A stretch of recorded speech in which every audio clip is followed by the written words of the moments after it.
Just at immigration today, getting an update to my passport. Got my 1-year visa stamp with a marriage visa. I've got to come back and do this every year, and I've checked it and it's good for another year in Thailand. I'm happy about that, and let me tell you why. It's really important to check your passport after getting it updated.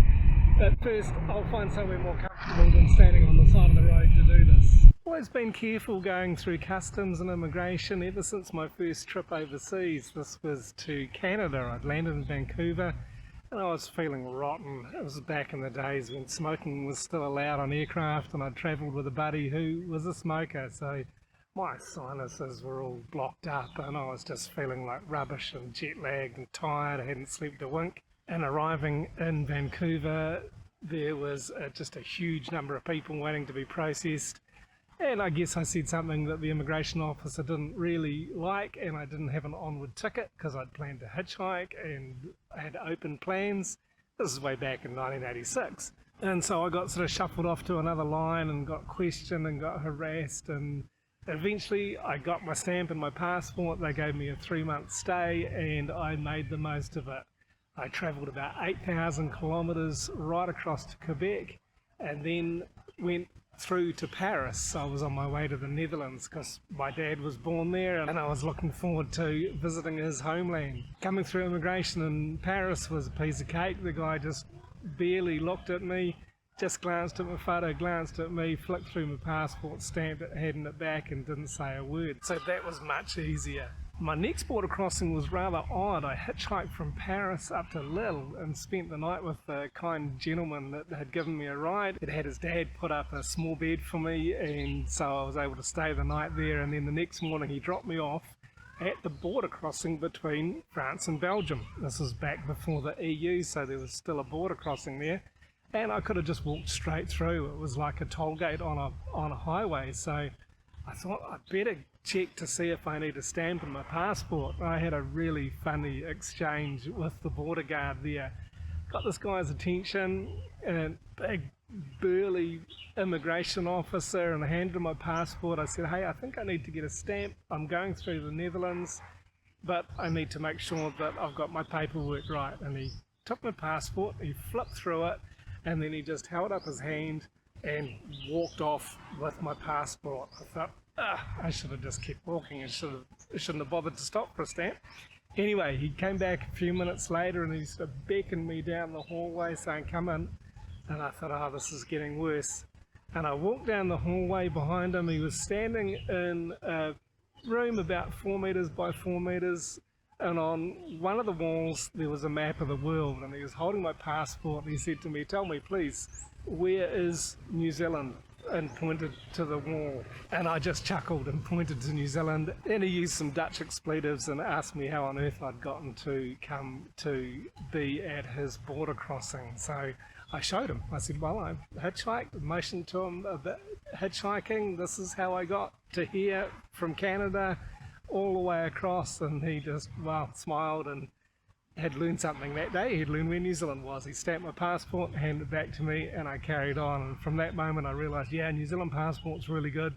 Nobody knows about where we are, what our politics is. It's pretty easy, really. I've made a lot more use of my passport since then, especially since living here in Thailand for so long. I've got to go back to immigration every year and get a new visa stamp. And when I'm travelling in and out of the country, I've also got to get a re-entry permit, otherwise my visa stamp becomes invalidated. So I was heading across to a neighbouring country to do a border crossing across the land one day. I had a brand new passport and it only had my visa stamp and my re-entry permit in it. And so I went to the immigration at the border point to get my exit stamp. I had to take my hat off, I was wearing a cap at the time, and got my photo taken, handed my passport back. Then I went down the road to a little boat. There was canoes to cross the river to the neighbouring country, and I went across there to check in at immigration there. Handed my passport in at the counter, and the lady stood there and flipped through the pages and back again. I thought, what on earth is she looking for? There's only 2 or 3 stamps in the whole passport. Then she walked away. She walked to the back of the office, looked back to her superior, and he did the same thing. Flipped through the passport, and they talked to each other. And he came over to me at the counter and said, "Sir, you need to have an exit stamp from Thailand." I said, "Oh, I got it." I went there, went to immigration, had to take my hat off to get the photo taken. And he handed me the passport and said, "Well, can you show me where it is?" I flipped backwards and forwards through my pages and my passport. There was no stamp there. So I had to pop back across the river, hopped in the little canoe again, got ferried across the river, back up to the immigration officer. And all the meanwhile, I was thinking, how am I going to approach this? How am I going to explain this to this guy that he's basically messed up and not given me a stamp? And I was thinking, wow, I'm really happy that I didn't just arrive back in New Zealand without a passport stamp. So I learned my lesson. Always check your passport, that the required stamps and everything is in there after you go for an update. So I just pleasantly smiled at this immigration officer and said to him, "I'm sorry, but I can't find the stamp that you put on my passport. Can you show me where it is, please?" And he kind of looked a bit puzzled and took my passport and he was flipping through it. And I could see his face change and get a bit worried, and sort of looked at me and said, "Oh, I'm sorry." And he stamped my passport, handed it back, and I just said, "Oh, my pen right, it's okay, no problem."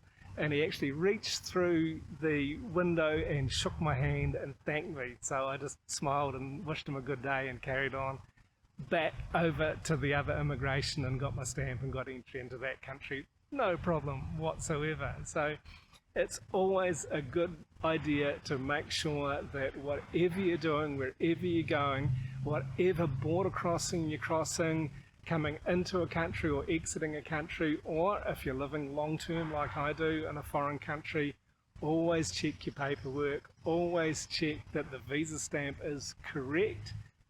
Sure, most of the time it's going to be there, but sometimes there's little human errors that can cause big problems. Thankfully in my situation it wasn't such a big problem because it was easy enough just to pop back across to the Thai immigration and get the necessary stamp. And I found too that if there are problems, wearing a smile, but not too big of a smile, goes a long way. That if I was to get stressed or uptight, this does not help the situation at all. So I've just always make it a point to be really calm and relaxed and wear a smile on my face when I'm crossing borders or visiting immigration, no matter how frustrating it might be at times. So there's just a couple of stories from my travel experience. I hope it's encouraging. I hope you've learned something.